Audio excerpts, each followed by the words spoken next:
Hi hello ನಮಸ್ತೆ. ಮಧ್ಯಮ ಕುಟುಂಬದ ಆಂಧ್ರ ರೆಸಿಪೀಸ್ಗೆ ಸ್ವಾಗತ.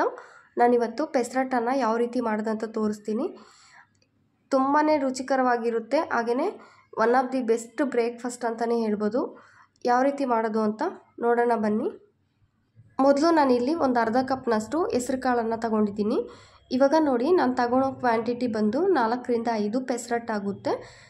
ಹೆಸರು ಕಾಳನ್ನು ಎಷ್ಟು ತಗೊಂಡಿದ್ನೋ ಅದಕ್ಕಿಂತ ಇನ್ನು ಸ್ವಲ್ಪ ಕಡಿಮೆ ಅಕ್ಕಿನ ತಗೊಂಡಿದ್ದೀನಿ, ರೇಷನ್ ಅಕ್ಕಿ. ಇದನ್ನು ನಿಮಗೆ ಸಾಧ್ಯವಾದಷ್ಟು ಸಲ ತೊಳೆದು 4 ಗಂಟೆಗಳ ಕಾಲ ನೆನೆಸಿದ್ರೆ ಸಾಕು, ನೆನೆಯುತ್ತೆ. ಆದರೆ ಬೆಳಗ್ಗೆ ನಾವು ಟಿಫನ್ಗೆ ಮಾಡ್ಕೊಳ್ಳೋದಾದರೆ ನೈಟ್ ನೆನೆಸ್ಬಿಟ್ರೆ ಬೆಳಗ್ಗೆಗೆ ಇದು ಚೆನ್ನಾಗಿ ನೆನೆಯುತ್ತೆ.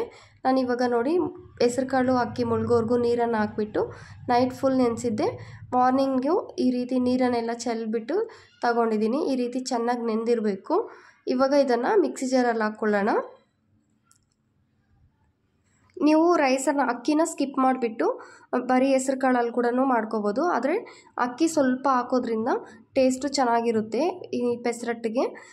ಇವಾಗ ಇದಕ್ಕೆ ಸ್ವಲ್ಪ ಶುಂಠಿ, ಹಾಗೆಯೇ ಖಾರಕ್ಕೆ ತಕ್ಕಷ್ಟು ಹಸಿಮೆಣ್ಸಿನ್ಕಾಯನ್ನು ಮುರಿದು ಹಾಕ್ಕೊಳ್ಳಿ. ಇನ್ನು ಬೆಳ್ಳುಳ್ಳಿ ಅದು ಇದು ಎಲ್ಲ ಹಾಕೋಕ್ಕೆ ಹೋಗಬೇಡಿ, ಅಂದರೆ ಹೆಸರು ಕಾಳು ತುಂಬ ಪ್ರೋಟೀನ್ ಅಲ್ವಾ, ಅದಕ್ಕೆ ಶುಂಠಿನ ಮಿಸ್ ಮಾಡದೆ ಹಾಕ್ತಾರೆ, ಟೇಸ್ಟು ಕೂಡ ಚೆನ್ನಾಗಿರುತ್ತೆ.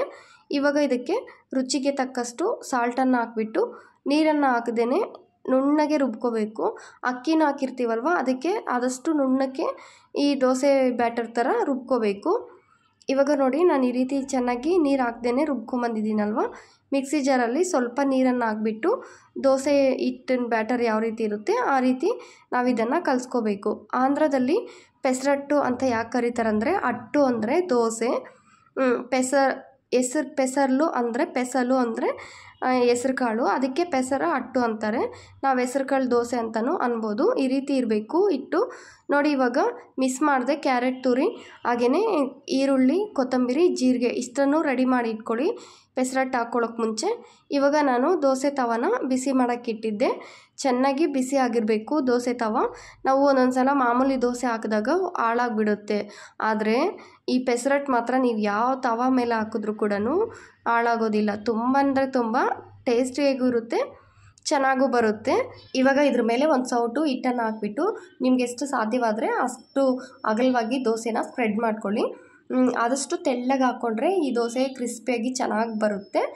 ಈ ರೀತಿ ನೋಡಿ, ನಾನು ತವಾ ಫುಲ್ಲು ದೋಸೆನ ಸ್ಪ್ರೆಡ್ ಮಾಡಿದ್ದೀನಿ. ಒಂದು ದೋಸೆ ತಿಂದರೆ ಸಾಕು, ದೊಡ್ಡವ್ರಿಗಾದರೂ ಚಿಕ್ಕವ್ರಿಗಾದರೂ ಹೊಟ್ಟೆ ಫುಲ್ ಆಗಿಬಿಡುತ್ತೆ, ತುಂಬ ಟೇಸ್ಟಿಯಾಗೂ ಇರುತ್ತೆ. ನೋಡಿ, ಈ ರೀತಿ ನಾನು ದೋಸೆ ಹಾಕಿದ್ಮೇಲೆ ಇದ್ರ ಮೇಲೆ ಅರ್ಧ ಸ್ಪೂನಷ್ಟು ಎಣ್ಣೆ ಏನು ಜಾಸ್ತಿ ಅವಶ್ಯಕತೆ ಇರೋದಿಲ್ಲ ಪೆಸರಟ್ಟಿಗೆ.